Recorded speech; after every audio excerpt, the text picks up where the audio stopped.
Hi, this is Michelle Leahy with Reedy Press. I am joined by Brittany Bowes. Brittany is a writer for an online lifestyle publication. She is blessed to be able to fulfill her passion for travel and adventure by researching, exploring, and writing about unique events, news, restaurants, and hidden things to do in and around Atlanta. Brittany is also the author of our 100 Things to Do in Atlanta Before You Die, third edition. Brittany, thank you so much for joining me today. Yeah, thanks for having me. So tell me about why you decided to write the third edition of 100 Things to Do. So I'm a little biased toward Atlanta. I grew up here. I've lived here my whole life. I grew up a little bit outside of the city in Alpharetta. I recently moved to Buckhead about a year and a half ago, which is in Atlanta. And there's just always been, there's just always so much to do here, and it's continually growing. And my job as a journalist is to find the coolest things to do around Atlanta. And like I myself, having lived here for so long, there are so many hidden things that I had no idea about. And it was just really cool to be able to write about all that stuff. And the list continues to grow. And it was really cool to be able to apply that to my book, as well as the staples here in Atlanta too. We've got the aquarium, SunTrust Park, High Museum, all that kind of stuff. So there's a lot to do around here. What are some of the more unique things to your area that you've included in your book? So there's a lot of, culture in terms of, history and art, all that kind of stuff. And there's actually some really interesting installations that are kind of hidden. So there's one called 54 Columns, and it's just kind of in the middle of Old Fourth Ward, which is a popular area here. And it's just kind of it looks really random and eerie at first sight. It's just a collection of long, like tall, narrow stone structures, and there's 54 of them. And it looks really random at first, but if you look into it, the artist actually built it as a replica of the Atlanta skyline. So like they're all different heights, and it's just kind of like a optical illusion type, really cool art installation. And then there's another one, it's called Noguchi Playscape, and it's just, it's like a giant playground, like adult-sized slides and stuff like that. And it was actually supposed to be originally in the High Museum of Art, but instead now it's kind of open as like a public park for all to enjoy.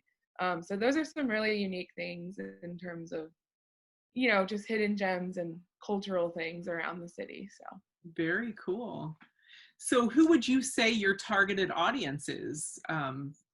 People who have been in Atlanta their entire life, or somebody just visiting? yeah, it's a very diverse book. There's, tons of things to do in terms of, sports, culture, art, history, dining, drinking, and it's just kind of applicable to all ages, all lifestyles, all preferences. And I would say that, I didn't really have a specific audience in terms of natives or visitors. I think that transplants, natives, and visitors can all equally benefit from the book. There's just, a lot of hidden gems in there that a lot of people, I think, that have lived there their whole lives will realize they've never heard of, and they want to check it out. So I agree.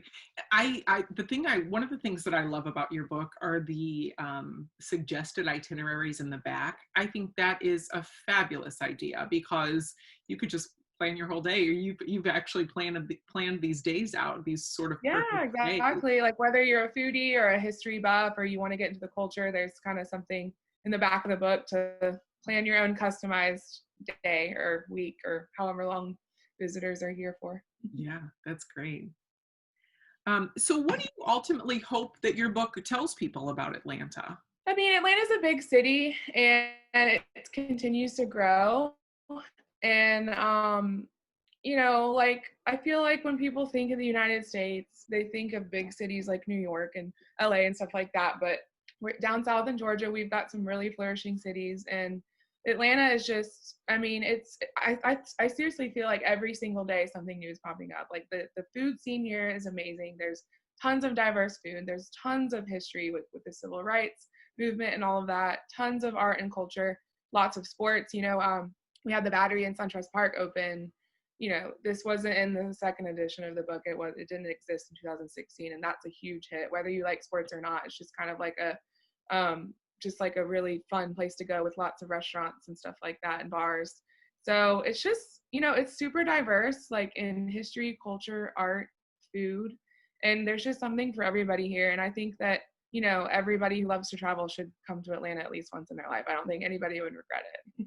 I love it. I love it. Well, I am super, super excited for your book to come out in July.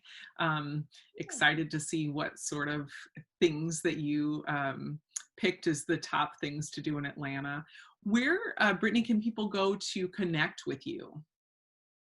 So I'm still working on getting up my website for the book. So people can reach me on Facebook. It's just Brittany, Brittany Bowes, Bowes. And then on Instagram, it's Brittany and Bowes, Brittany Bowes. So Awesome. All right, Brittany, thank you so much for your time and for writing this cool book about Atlanta. I appreciate it. Absolutely. Thank you so much.